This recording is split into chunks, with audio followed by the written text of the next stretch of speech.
India TV YouTube channel को subscribe करें और बेल आइकन दबाएं।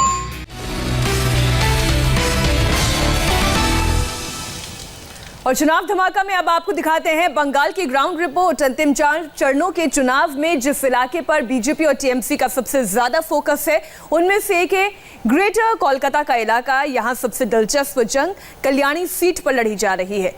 नादिया की कल्याणी से आप अमित पालित की एक रिपोर्ट देखिए और हवा का रुख समझिए। ग्रेटर कोलकाता मेट्रोपॉलिटन एरिया की जिन सीटों पर बीजेपी की नजर है उसमें से एक सीट कल्याणी भी है, जहां पर इस वक्त मैं मौजूद हूं। कल्याणी उन शहरों में से है जिसे बहुत प्लान तरीके से बसाया गया था और 1950 के दशक में डॉक्टर बिधान चंद्र राय की कोशिश के बाद ये शहर को बसाया गया। इस शहर में काफी कुछ है, जैसे इंडस्ट्रियल एरियाज हैं, एजुकेशनल इंस्टीट्यूट है, और जिसकी वजह से ना सिर्फ ये टाउन डेवलप हुआ बल्कि इसके आसपास के जो इलाके हैं उन्हें भी बहुत फायदा मिला विकसित होने में। अगर चुनावों की बात की जाए तो कल्याणी जो सीट है ये डिस्ट्रिक्ट तो नदिया में पड़ता है, लेकिन इस सीट पड़ता है बोनगा लोकसभा में, और बोनगा लोकसभा में 2019 में बीजेपी ने जीत हासिल की थी। इस वक्त यहाँ के क्या समीकरण है ये भी आपको बताएंगे और लोगों से भी बात करेंगे। तो अभी आप जो आवाज यहाँ सुन रहे हैं कल्याणी में, यहाँ पर टीएमसी का एक सभा होने वाली है, उसकी आवाज आ रही है। उसके बीच हमें कुछ और लोग मिले यहाँ पर बैठे हुए थे दोपहर में, इनसे बात करते हैं। क्या नाम है आपका? बादल दास। बादल दा, परिवर्तन? हाँ, परिवर्तन तो अवश्य हाँ होगा। दीदी की हवा है कि मोदी की हवा? मोदी की हवा। मोदी की हवा कल्याणी में, मोदी की हवा है। जय सिया राम, जय सिया राम। एक के बाद खत्म। बस के लोग बोल रहे हैं जय सिया राम। हाँ, परिवर्तन होगा। मेरा नाम विमल है। अच्छा, परिवर्तन होगा? परिवर्तन होगा। और होगा कौन? तो कौन आएगा? ओ मोदी आएगा। मोदी की नाम? हारू दास।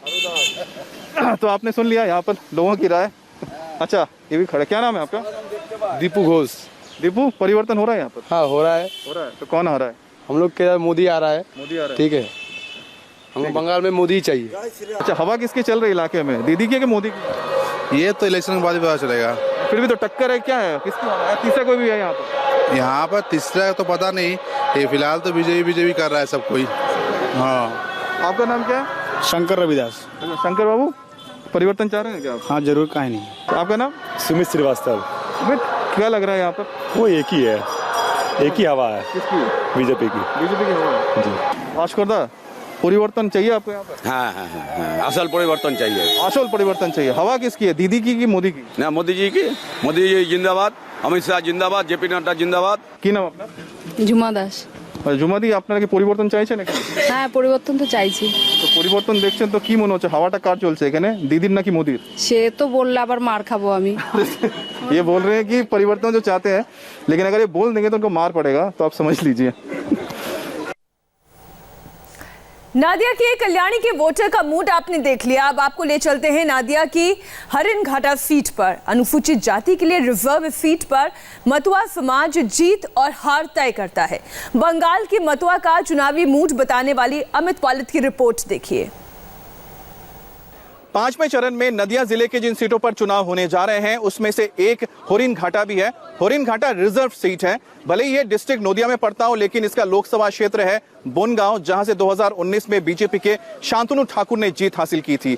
इस सीट पर भी मतुआओं को अच्छा खासा दबदबा है। यहाँ पर टोटल पॉपुलेशन में 40% मतुआ समाज के लोग हैं और टोटल पॉपुलेशन में 75% यहाँ पर एससी वोटर्स हैं, और एक रिजर्व सीट है। लेकिन 75% एससी के जो लोग हैं इस इलाके में, उसमें भी 55% मतुआ है। तो आप समझ सकते हैं कि इस सीट पर कितना दबदबा है मतुआ समुदाय का। वो जिस तरफ जाएंगे जीत उसी को हासिल होगी, और बीजेपी को लगता है कि जिस तरह से 2019 में मतुआ समुदाय के लोग उनके साथ जुड़े हैं उसका फायदा उन्हें 2021 में मिलने जा रहा है। होरिन घाटा में 40% मतुआ समाज के लोग हैं और उन्हीं के साथ इस वक्त मैं मौजूद हूं और उनसे जानते हैं कि उनके इस इलाके में आखिरकार वो किसको इस इलेक्शंस में दे रहे हैं अपना साथ या फिर किसका समर्थन दे रहे हैं। उसी से पता लगेगा कि यहाँ जीत किसको मिलती है। मेरा नाम मिठुन दास है। मिठुन दा, ये बताइए कि मिठुन दा तो बीजेपी के साथ हैं और आपके मतुआ वाले मिठुन दा किसके साथ? हाँ, हम लोग भी मतुआ के साथ है, हम शांतनु ठाकुर के साथ है, हम भाजपा के साथ है। अच्छा, आपका नाम क्या है? अनुपम मंडल। अनुपम,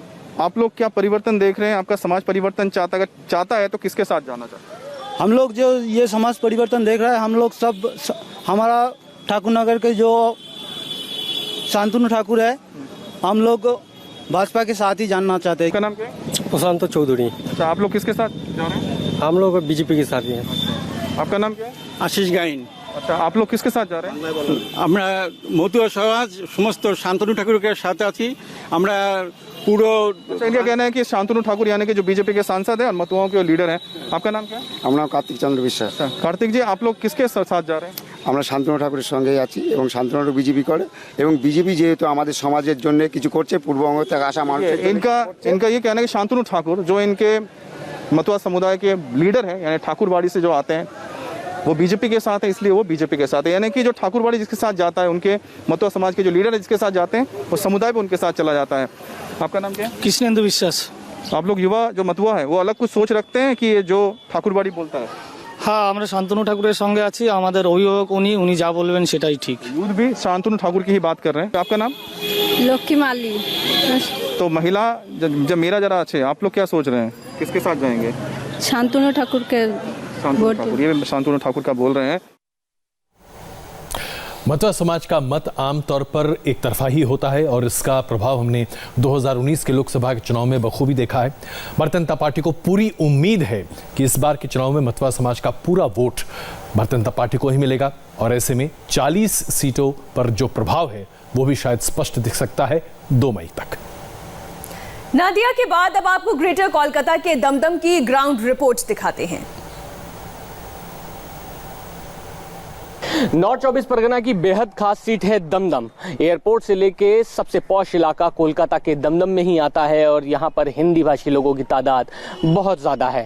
पिछली बार लोकसभा चुनावों में बीजेपी को इस गढ़ से खास उम्मीद इसलिए भी थी क्योंकि यहाँ पर वोट मार्जिन सबसे ज़्यादा बीजेपी को नज़र आया था, लेकिन टीएमसी ने इस पूरे इलाके में अपना कब्जा बना रखा है और यही वजह है कि टीएमसी और कम्युनिस्ट के अलावा बीजेपी ने भी इस इलाके में पूरी ताकत झोंक रखी है। कोलकाता से सटा हुआ दमदम अमूमन चकाचौंध का इलाका है और यही वजह है कि फिल्मी सितारों से लेके तमाम लोग दमदम में आते हैं, लेकिन दमदम के वोटर के दिमाग में क्या है कि दमदम का वोटर ही अच्छी तरीके से बता सकता है। दीदी या दादा?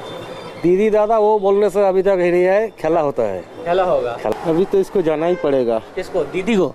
नहीं, दीदी को नहीं बोलेगा। एक भ्रष्टाचार लोगों को जाना ही पड़ेगा। चुनाव का माहौल दीदी का ही राज है, दीदी का ही रहेगा। और क्या, ये तो दमदम तो बंगाली भद्रलोक का इलाका है, तो भद्रलोक को क्या बीजेपी से नाराजगी है या टीएमसी से? किसी से कोई इसका नाराजगी नहीं है। ठीक है, हम लोग दीदी को प्यार करते हैं, दीदी को मन से चाहते हैं। दीदी या दादा? दीदी आएगा।